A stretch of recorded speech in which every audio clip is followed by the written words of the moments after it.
Bismillahirrahmanirrahim. Assalamualaikum warahmatullahi wabarakatuh.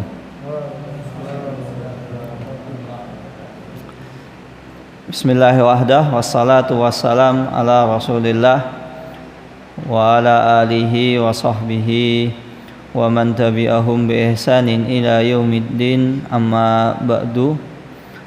Allahumma sahli sadri wa yassir li amri wahlul 'uqdatam min lisani yafqahu qawli. Allahumma inna nas'aluka ilman nafi'an wa rizqan thayyiban wa amalan mutaqabbalan. Allahumma 'allimna ma yanfa'una wa zidna ilman wal huda wat tuqa was salaha ya rabbal alamin. Ikhwah yang dirahmati Allah Subhanahu wa taala, alhamdulillah summa alhamdulillah, segala puji hanya milik Allah Rabb semesta alam. Salawat dan salam tak lupa kita curahkan kepada junjungan kita, suri tauladan kita, Nabi Muhammad sallallahu alaihi wasallam. Yang dirahmati Allah Subhanahu wa taala, alhamdulillah kita masih dipertemukan oleh Allah Subhanahu wa taala di Masjid Surah Ageng Al-Fatah, Catur Tunggal Sleman, Yogyakarta, dalam rangka berthalabul ilmi untuk mengenal agama kita lebih dekat. Nah, ikhwani fiddin, azani Allah wa iyyakum. Pembahasan kita pada siang hari ini adalah tentang seputar 3 landasan utama atau yang biasa kita kenal dengan usul salasah, yang mana usul salasah itu sudah antum hafalkan. Maka salah satu tujuan kenapa Rumah Tahfidz RTQ Al-Fatah itu mewajibkan setiap santri untuk menghafal mutun thalibul ilmi, biar dia ketika selesai, biar santri tersebut ketika selesai dari Rumah Tahfidz Surah Ageng Al-Fatah itu sudah punya malakatul ilmiah, sudah punya bekal untuk berdakwah. Karena bisa jadi di antara antum ini ada yang setelah selesai mungkin udahlah saya malas lanjut sekolah, saya nggak kuliah, saya mau ngurusin rumah tahfidz, saya mau jadi misalnya, atau membuka rumah tahfidz. Ada di antara antum, ada di antara alumni Rumah Tahfidz Al-Fatah itu ada yang sekarang membuka rumah tahfidz di kampungnya sana. Tak tanya kenapa, antum pengen kuliah, malas saat, terus nggak pengen kuliah, saya pengen kuliah, cuman Madinah. Akhirnya dia buka rumah tahfidz. Ada yang akhirnya diperbantukan di rumah tahfidz. Dan kalau antum misalnya mau ya, masih menginginkan untuk memperoleh hafalan antum, ada beberapa lembaga yang meminta kepada kami untuk mengirim lulusan RTQ Al-Fatah untuk menjadi ustadz pengampu di pondok. Ada yang di Jogja, ada yang di Madiun, ada yang Bandung, ada yang Magetan, kemudian ada lagi banyak. Ada yang Kalimantan, ada yang minta Sulawesi ada. Bahkan kadang saya bercandain, Ustadz, antum minta sama saya feedbacknya apa gitu, feedbacknya apa ya, bercanda tapi ini, Ustaz, kalau pengen cari jodoh kita carikan, masya Allah, akhwat Bandung, silahkan. Nah, ini salah satu tujuan kenapa Rumah Tahfidz Al-Fatah mewajibkan setiap santrinya itu menghafal matan thalibul ilmi. Itu yang pertama, agar dia punya malakatu ilmiah, punya bekal dalam berdakwah nanti. Kalau misalnya dia malas untuk lanjut kuliah. Yang kedua,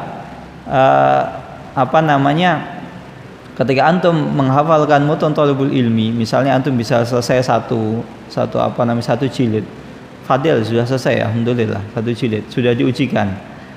Nanti itu ada ada sertifikatnya, itu resmi dari Masjid Nabawi. Saya pernah tanya Syekh, kalau misalnya santri nggak selesai 4 jilid, bagaimana gitu? Kaif?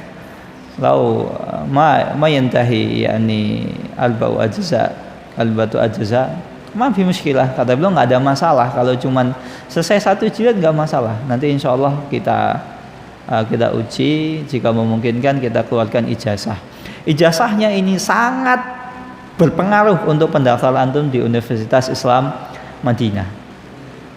Karena apa? Kalau antum punya ijazah ini menunjukkan bahwasanya antum tuh serius. Karena apa? Ngafal 1 jilid itu bukan hal yang mudah, agak sulit memang. Butuh juhud, butuh semangat, butuh meluangkan waktu.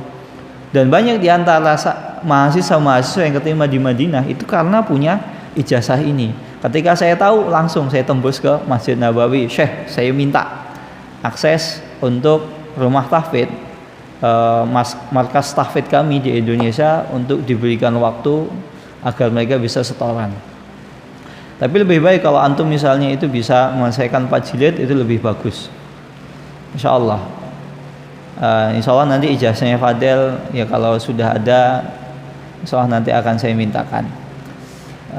Karena ada kemungkinan dalam waktu dekat ini akan berangkat lagi, jadi izin sama antum. Insya Allah nanti anda mintakan. Kalau tidak memungkinkan, nanti anda bisa minta ke teman-teman yang ada di Madinah, insya Allah. Jadi saran anda yang penting antum semangat, hafalkan matan tersebut. Kemudian sebab yang ketiga, kenapa santri rumah tahfidz Al-Fatah harus menghafalkan matan thalibul ilmi? Karena sejatinya matan yang antum hafalkan itu secara umum adalah termasuk dalam pelajaran antum nanti. Jadi buku ini ini syarah dari ada usul salasah, ada kitabut tauhid, ada lain sebagainya, qawaidul arba lain sebagainya, itu ada di sini. Masail jahiliyah belum, masih nanti. Semoga Allah memberikan waktu sehingga bisa menyelesaikan dan dijadikan modul di rumah tahfidz Al-Fatah. Nah, ikhwan sekalian dirahmati Allah Subhanahu wa taala, ketika kita membahas tentang usul salasah atau 3 landasan utama yang harus diketahui oleh setiap muslim, maka landasan yang pertama harus dia ketahui adalah seorang hamba wajib harus mengenal Rabb-nya. Kita harus mengenal siapa sesembahan kita. Dengan begitu kita tidak salah ketika menyembah. Dengan begitu pula kita tidak salah dalam menghambakan diri kita dalam beribadah. Dan kenapa kita harus mengenal Rabb kita? Siapa yang berhak kita sembah sejatinya? Setidaknya ada beberapa hal yang sejatinya hal tersebut itu membuat kita harus benar-benar tidak salah dalam beribadah. Yang pertama, bahwasannya Rabb atau sesembahan, Rabb itu diambil dari bahasa Arab yang berasal dari rububiyah. Artinya rububiyah itu adalah memelihara, dan Allah Subhanahu wa taala itu bukan hanya memelihara kita saja, namun Allah Subhanahu wa taala juga memelihara seluruh makhluknya. Siapa saja dipelihara. Allah Subhanahu wa taala tidak peduli mau dia kafir, mau dia muslim, mau dia musyrik, mau dia apa, semuanya mendapatkan nikmat Allah. Bahkan sampai misalnya hewan sekalipun itu mendapatkan nikmat Allah. Saya pernah mengisahkan kepada antum, ada seekor burung yang dia masih burung kecil, kemudian ternyata induknya misalnya ditangkap, entah ditangkap atau mati atau meninggal atau lain sebagainya. Tapi ternyata anak burung tersebut masih bisa hidup sampai sekian waktu. Itu menunjukkan burung, namanya burung kecil itu belum bisa terbang, belum bisa cari makan, tapi ternyata hidup. Bahkan Allah Subhanahu wa taala dalam banyak ayat menyebutkan, bahkan dengan terang-terangan Allah Subhanahu wa taala menyebutkan innad dina indallah wal Islam. Sesungguhnya agama di sisi Allah Subhanahu wa taala itu adalah Islam. Artinya Islam saja yang diterima di sisi Allah. Maka konsekuensinya selain Islam tidak diterima. Kalau manusia misalnya saya hanya mau menerima kriteria bla bla bla bla bla. Selain itu artinya tidak dihiraukan. Misalnya melamar pekerjaan langsung nggak masuk kriteria. Mungkin CV-nya langsung dibuang atau masukkan ke tong sampah. Ini manusia. Tapi Allah Subhanahu wa taala tidak demikian. Padahal jelas-jelas Allah Subhanahu wa taala menyebutkan hanya agama Islam saja yang diterima. Artinya selain agama Islam, non-Islam tidak diterima. Tapi buktinya apa? Rahmat Allah Subhanahu wa taala itu meliputi semua manusia.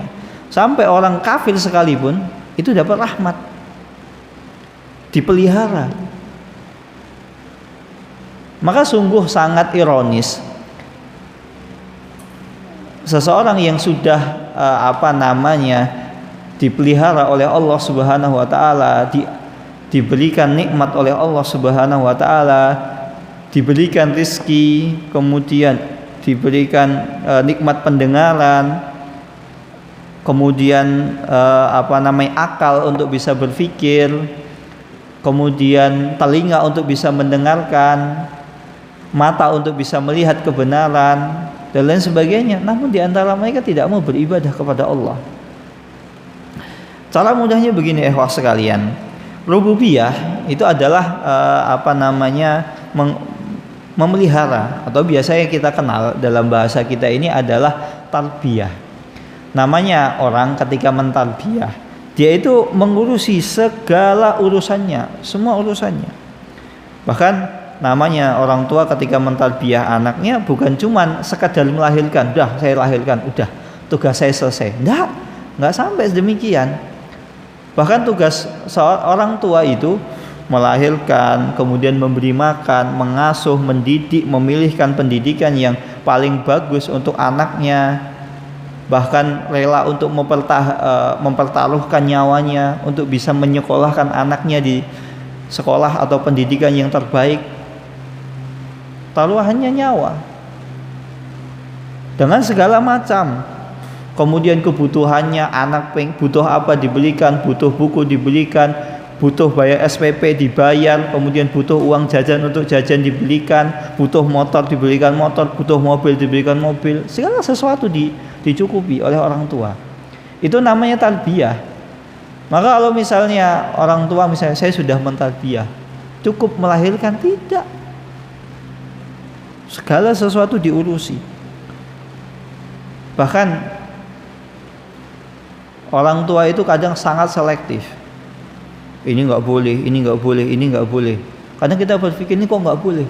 Padahal ini bentuk kasih sayang orang tua kepada seorang anak. Dipilihkan yang terbaik mana, yang tidak layak untuk dia apa, sampai saking protektifnya. Bahkan bukan hanya itu saja.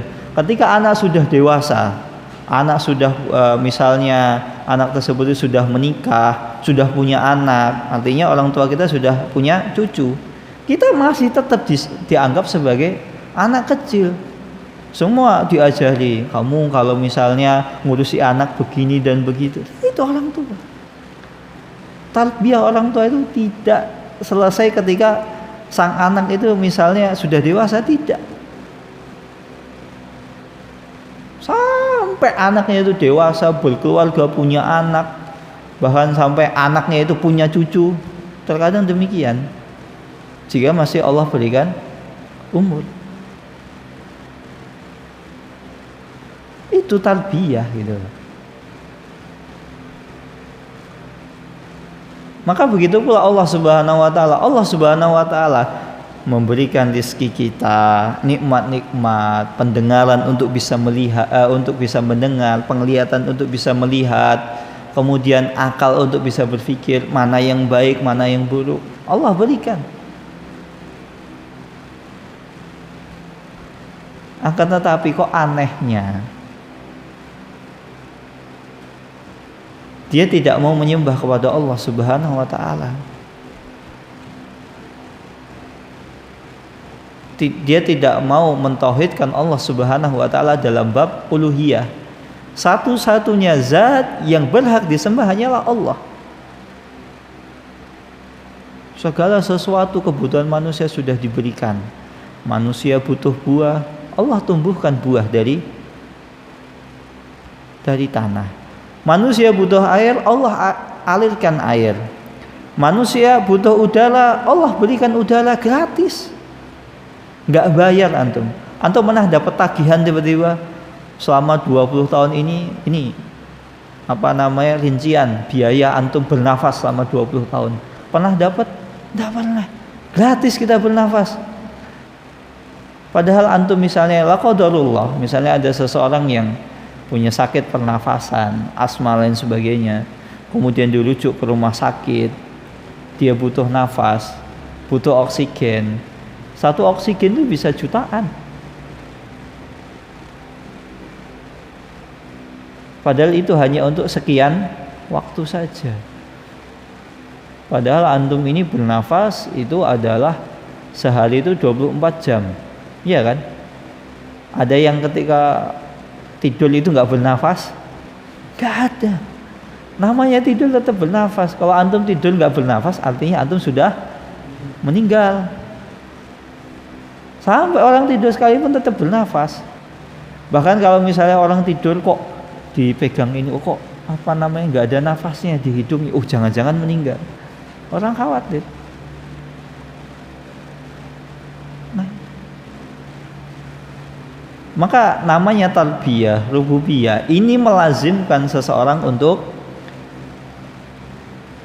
mentauhidkan Allah dalam sisi uluhiyahnya, bahwasanya sesembahan kita tidak ada yang berhak diibadai selain Allah. Sesembahan di muka bumi ini banyak, ada patung, kemudian ada hewan yang disembah juga oleh sebagian manusia. Tapi sesembahan tersebut tidak ada yang berhak disembah kecuali Allah. Contoh misalnya begini, misalnya antum dilahirkan oleh ibu antum, dilahirkan dengan susah payah, dengan mempertaruhkan segenap nafas, jiwa dan raganya, sampai nyawa itu dipertaruhkan. Melahirkan itu bukan perkara yang mudah. Terkadang seseorang harus benar-benar berjuang. Ketika bukaan pertama itu mungkin masih awal, masih biasa. Nanti sampai selanjutnya itu sudah semakin sakit. Tidur nggak enak, duduk nggak enak, sakit banget. Kemudian ketika mau melahirkan harus dengan sepenuh tenaga, nggak bisa. Aku tak nyerah aja lah. Nyerah aja, nggak usah dilahirkan, Abdillah gitu. Nggak mungkin. Ibu antum tetap, ini anak saya harus dipertahankan, harus dilahirkan. Kalau misalnya ibu antum itu sudahlah, saya tak, capek saya, menyerah tiba-tiba di tengah jalan, nggak bakalan fausil hidup di muka bumi ini, nggak bakalan gitu loh. Itulah kasih sayang ibu antum. Kemudian ibu antum ketika antum lahir, antum disuapin, antum disusuin, kemudian antum disape, antum diajak mainan, antum diajarkan untuk berbicara, berjalan dan lain sebagainya, orang tua. Tapi ketika antum misalnya ketika sudah dewasa, sudah besar, antum sudah bisa berjalan, antum sudah bisa berbicara, kemudian antum tidak mau berbakti kepada orang tua antum, kira-kira orang demikian itu kurang ajar apa enggak? Jelas kurang ajar. Segala kebutuhannya dicukupin, kok tiba-tiba dia tidak mau berbakti kepada orang yang telah melahirkannya, orang yang telah mengasuhnya. Yang terjadi apa? Dia malah berbakti misalnya kepada ibu yang lain. Misalnya ada orang dilahirkan oleh Bu Yanti, saya nggak mau berbakti sama Bu Yanti, saya pilih berbakti sama Bu Ketelina misalnya. Ya bisa. Maka berbakti kepada orang tua antum tuh itu adalah suatu keharusan. nggak ada alasan loh orang tua saya nggak baik, nggak ada alasan.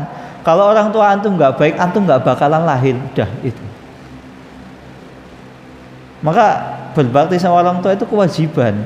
Nggak harus ditanya alasannya apa saya harus berbakti, nggak ada alasan. Sampai pun orang tua antum tuh misalnya kafir sekalipun, antum wajib berbakti selama tidak memerintahkan kepada hal maksiat. Berbakti sama orang tua nggak butuh alasan, hanya butuh antum tuh tahu diri atau enggak. Atau misalnya suatu ketika misalnya Abdillah sudah dewasa menikahi seorang wanita pujaan hatinya yang selama ini didamba-dambakan. Tapi ketika sudah berhasil menikahi wanita tersebut,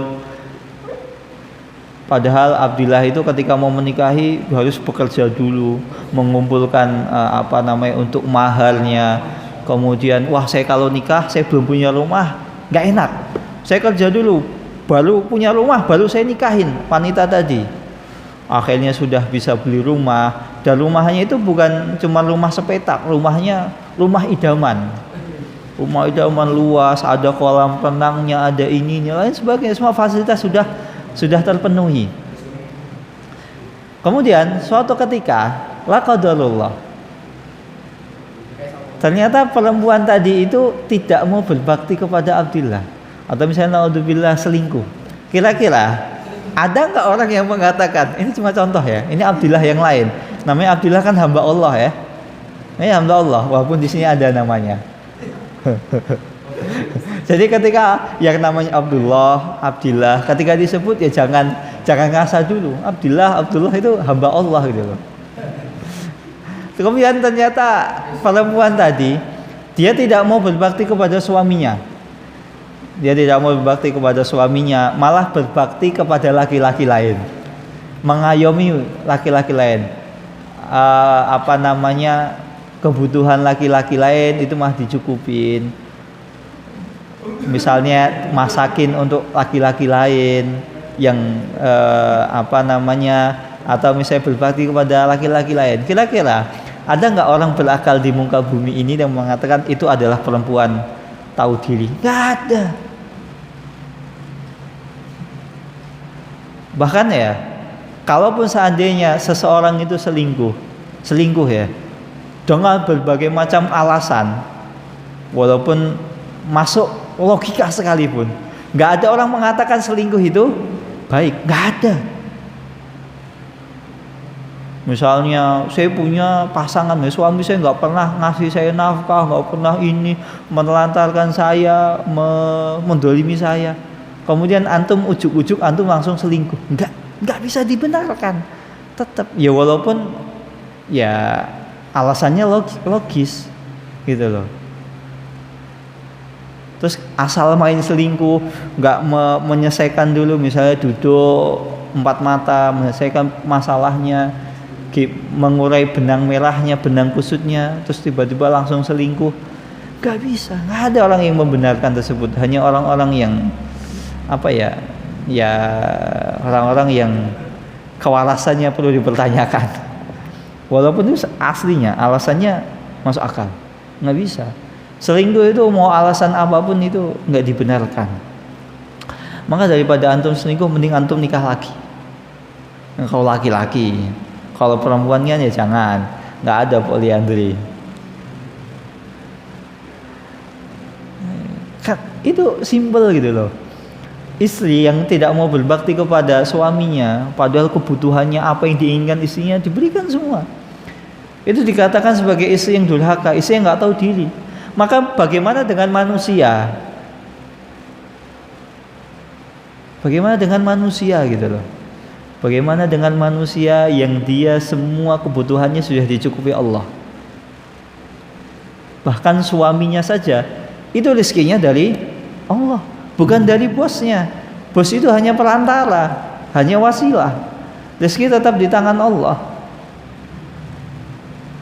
Maka saya pernah guyonan begini, saya ada kajian ibu-ibu, Bu, ada kajian ibu-ibu tuh, Ibu, kalau ada di antara ibu-ibu itu yang berlaku syirik, berbuat syirik kepada Allah Subhanahu wa taala.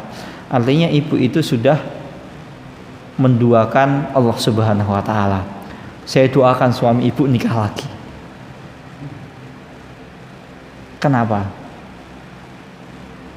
Saya yakin ibu nggak bakalan rela suami ibu nikah lagi. Tapi kenapa ibu berbuat syirik kepada Allah, menduakan Allah? Diduakan itu nggak enak. Diduakan itu nggak enak. Nggak ada orang yang mau diduakan. Padahal poligami secara syariat itu diperbolehkan. Tapi wanita nggak ada yang siap dipoligami. Ketika dia kalau wanita berbicara dengan perasaannya, nggak ada yang siap dipoligami. Tapi ketika dia berbicara dengan ini sudah ketentuan agama, kemudian menyerahkan segala sesuatu kepada Allah, insya Allah dia akan bisa menerima. Toh sebenarnya poligami enak kok. Enak juga untuk perempuan. Ada waktu liburnya, nggak capek ngurusin suami yang bawel, yang susah dia ya maunya sendiri. Ini saya sampaikan kepada jamaah ibu-ibu, Bu, kalau suami ibu nikah lagi itu enak, Bu. Ibu nggak capek ngurusin bapak yang kerjaannya bawel, ngomel, maunya sendiri, mau menangan sendiri, kan ibu bisa bebas, refreshing, bisa healing, enak. Beda kalau suami ibu cuma satu. Cocok ya antum ya? Ya antum laki-laki cocok. Kalau perempuan belum tentu. Maka kita kembali. Nah, perempuan saja diduakan saja itu nggak mau. Padahal syariat memperbolehkan. Maka bagaimana ketika seseorang menyekutukan Allah Subhanahu wa taala padahal tidak ada akal sehat manapun, akal sehat manusia manapun yang bisa menerima konsep tersebut? Nggak ada. Orang sudah berbuat baik, misalnya antum punya teman loyal banget, apa saja yang antum butuhkan diberikan oleh teman antum, mau ini mau itu diberikan, semuanya diberikan. Tapi ternyata tiba-tiba antum tuh menusuk teman antum yang dia sudah loyal, butuh uang, saya tuh butuh pinjaman duit berapa? 100 juta. Udah tak pinjemin, gak usah dibalikin. Oh saya pengen beli ini. Oh udah nih tak kasih, gak usah dibalikin. Tapi tiba-tiba antum nusuk teman antum dari belakang, mengkhianati teman antum. Kira-kira antum tuh manusia yang kurang ajar atau manusia yang tidak tahu diri? Manusia tidak tahu diri. Padahal itu teman antum yang memberikan antum paling cuman duit nggak sampai 1 miliar. Iya tuh, ada teman antum pernah minjemin antum uang 1 miliar, nggak usah dibalikin, nggak ada. Tapi Allah Subhanahu wa taala telah memberikan antum mungkin 1 triliun sampai detik ini, dan antum nggak harus bayar, nggak harus mengembalikan. Mana biaya bernafasnya, mana biaya untuk melihat, mana biaya untuk mendengar, mana biaya untuk bisa merasakan makanan. Nggak pernah antum dapat tagihan dari Allah untuk membayar semua itu. Maka oleh karena itu, mentauhidkan Allah Subhanahu wa taala adalah kewajiban yang harus ditekankan kepada setiap manusia. Maka dakwah tauhid adalah dakwah utama. Dakwatul anbiya wal rusul, dakwah para nabi dan rasul. Karena ketika seseorang tidak mau mentauhidkan Allah, itu orang yang tidak tahu diri, orang yang tidak tahu rasa terima kasih, orang yang tidak tahu rasa bersyukur. Kemudian selanjutnya Allah Subhanahu wa taala itu sejatinya. Kenapa harus kita menyembah Allah Subhanahu wa taala? Tadi Allah Subhanahu wa taala telah menciptakan tanda-tandanya, kekuasaannya, makhluk-makhluknya. Allah Subhanahu wa taala telah menciptakan langit yang mana ujungnya antum nggak pernah bisa menemukan. Sampai kapanpun antum mau mengelilingi bumi, nggak akan ketemu ujungnya langit itu di mana. Dan yang lebih dahsyat lagi, langit yang luar biasa besar, antum tidak bisa menemukan ujungnya. Antum tidak pernah menemukan langit itu memiliki tiang. Pernah antum menemukan tiangnya langit? Oh, hai guys, ini adalah tiangnya langit ini. Ini adalah pondasinya langit. Pernah ketemu? Enggak pernah. Padahal langit dan bumi beserta isinya itu sudah diciptakan berapa? Miliaran tahun. Nggak pernah ada orang yang bisa menemukan tiangnya. Padahal langit itu luar biasa. Bangunan itu kalau nggak ada pondasinya nggak bakalan bisa berdiri. Langit nggak. Begitu juga ketika antum misalnya Fauzil perjalanan pulang ke Padang pakai kapal misalnya, atau antum yang dari luar Jawa, Alwan misalnya, waduh saya mau beli tiket pesawat ternyata mahal, akhirnya naik kapal sampai ke Batam. Coba bayangkan ketika Alwan di kapal, Wan, kira-kira begini, mungkin nggak kapal tersebut itu tidak punya nahkoda? Kapal tersebut itu bisa berjalan dengan sendirinya, ada ombak, ada badai, bisa selamat dengan sendirinya, mungkin nggak? Nggak ada. Kalau ada yang mengatakan bisa, kapal tersebut bisa selamat, bisa menghindari badai, bisa menghindari ombak dengan sendirinya, walaupun nggak punya nahkoda, itu hanya orang yang gila saja. Nggak mungkin. Atau begitu juga antum naik pesawat, pasti di sana ada seorang pilot, dan pilot itu dibantu oleh kopilot, dibantu juga dengan pramugari dan lain sebagainya. Antum kan tahu pesawat itu ada pilotnya, ada kopilotnya, ada pramugarinya, ada yang membantu, ada staf-stafnya. Kan nggak mungkin pesawat itu bisa terbang sendiri. Alwahan pengen pulang ke Batam, dah saya ke Jogja naik pesawat bisa mendarat sendiri di Bandara Batam dengan aman, damai, sentosa, nggak ada halangan. Mungkin? Nggak mungkin. Langit dan bumi setelah seisinya ini menunjukkan kudrah Allah, kekuasaan Allah Subhanahu wa Ta'ala. Kalau seandainya kan ada sebuah teori yang mengatakan bumi ini diciptakan karena sebuah kebetulan. Antum pernah belajar teori Big Bang? Pernah antum belajar teori Big Bang?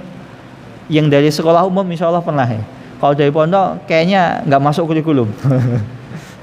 Karena teori Big Bang ini teori yang sesat gitu loh. Karena katanya bumi itu diciptakan karena sebuah kesengajaan. Sebuah ketidaksengajaan, tidak sengaja, katanya bintang dan bintang beserta planet-planet, benda-benda langit itu semuanya bertabrakan sehingga berubah, bisa akhirnya pecahan-pecahan tersebut itu membentuk sebuah planet yang dinamakan sebagai bumi, sehingga ini diciptakan karena ketidaksengajaan. Ada yang pernah belajar demikian kan? Ini nggak masuk akal teori Big Bang. Kalau nggak sengaja, saya mohon maaf, kenapa Alwan dengan Fauzil beda? Kalau nggak sengaja harusnya sama, iya kan? Tapi ada yang beda. Abdillah dengan Moreno, dengan Hizbul, dengan Fauzil, dengan Alwan, dengan Bilal, dengan Fadel, dengan Ilyas, semuanya beda, nggak ada. Mukanya beda semua. Walaupun sama-sama punya hidung, punya telinga, punya mata, tapi beda semua wajahnya. Kalau seandainya dikatakan bahwasannya bumi itu diciptakan karena ketidaksengajaan, ya harusnya sama. Kemudian buah, kenapa ada apel, ada pir, ada anggur, ada jeruk, ada melon, ada semangka, kemudian ada apa lagi? Banyak buah-buahan. Kalau nggak sengaja ya harusnya sama. Kenapa sayur ada kangkung, ada kubis, ada bayam, ada sawi, kemudian segala macamnya banyak. Maka teori Big Bang nggak bisa dibenarkan, teori yang sesat, dibodohi gitu loh. Allah Subhanahu wa Ta'ala menciptakan bumi beserta isinya itu sudah dirancang. Kemarin kita telah menjelaskan bahwasanya Allah Subhanahu wa Ta'ala ketika mau menciptakan sesuatu, mau mentakdirkan sesuatu, Allah Subhanahu wa Ta'ala sudah dahulu mengilmui. Kalau bahasa kita sudah ada LAB-nya, kemudian dirancang demikian. Kalau A jadinya begini, kalau B jadinya begitu, C jadinya seperti ini dan lain sebagainya. Sudah ada rancangannya semua. Sudah dirancang dengan sedemikian rupa. Tidak ada teori Big Bang itu. Jangan percaya antum dengan teori Big Bang. nggak bisa, nggak bisa. Secara akal sehat itu juga nggak masuk akal gitu. Namanya nggak sengaja ya harusnya sama. Nggak sengaja, sama. Atau nggak sengaja, cuman satu gitu loh. Tapi ternyata manusia yang diciptakan tuh ada banyak. Di sini aja ada 8. Beda semua lagi. Kan nggak bisa. Maka bukti-bukti ayat-ayat kauniyah yang kita lihat ini menunjukkan bahwasannya dunia, bumi dan seisinya itu ada sang pencipta. Maka orang ketika nanti kelak di akhirat dia tidak mau menyembah Allah Subhanahu wa taala, dia nggak punya alasan. Ya Allah, saya nggak ngerti kalau yang benar itu Islam. Nggak ada. Kamu sudah diberikan akal. Ya Allah, saya ketika lahir sudah gila. Baik, tapi gila kan kamu punya orang gila ya. Kalau lahir gila nggak terbebani syariat ya. Ya Allah, misalnya saya lahir, misalnya saya buta, tapi kan butanya tidak misalnya butanya nggak sejak lahir, setelahnya. Tapi kalau misalnya lahir langsung buta, kamu kan masih punya indera pendengar, indera perasa, masih punya akal untuk berpikir, mana yang masuk logika. Cara mudahnya lah, kalau seandainya di sebuah perusahaan itu ada 3 bos yang kedudukannya sama, semua kedudukannya sama, kira-kira perusahaan tersebut tuh bisa maju nggak? Nggak bakalan, sampai hari kiamat pun nggak bakalan bisa maju. Si A, bos A, saya nggak pengen begini. Bos B, saya juga nggak pengen begitu. Bos C nggak pengen begitu. Akhirnya nggak jadi perusahaan, yang ada perusahaannya hancur. Ini bumi loh, luasnya antum nggak tahu berapa luas bumi. Langit berapa luasnya langit. Kok bisa loh Tuhannya ada 3? Pasti Tuhannya itu hanya 1. Masuk akal. Masuk akal. Nggak bisa orang beralasan, ya Allah, saya misalnya ketika lahir saya saya nggak bisa melihat, tapi kan kamu punya akal. Ya Allah, saya ketika lahir misalnya saya tidak bisa mendengar, tapi kan kamu punya mata, bisa melihat. Makanya orang nggak bisa beralasan, nggak bisa orang beralasan ketika di akhirat ini takdir Allah saya kafir, nggak bisa. Kalaupun seandainya orang ketika dilahirkan kafir sekalipun, toh kan banyak bukti-bukti ayat kauniyah di sekeliling kita. Nggak mungkin bumi dengan segala macamnya ini kok bisa diatur dengan Tuhan yang banyak berbagai macam versi. Tentunya Tuhannya cuma satu yang berhak disembah, yaitu Allah Subhanahu wa ta'ala. Maka ikhwan sekalian dirahmati Allah Subhanahu wa ta'ala, inilah kita harus mengenal Allah Subhanahu wa ta'ala, sesembahan kita. Di muka bumi ini ada banyak sesembahan, tapi tidak ada yang berhak disembah kecuali Allah Subhanahu wa ta'ala. Ini yang bisa saya sampaikan, kurang lebihnya saya mohon maaf. Ada pertanyaan silahkan. Kalau tidak ada pertanyaan, kita tutup dengan doa kafatul majelis. Subhanakallahumma wa bihamdika asyhadu an la ilaha illa anta astaghfiruka wa atubu ilaik. Wassalamualaikum warahmatullahi wabarakatuh.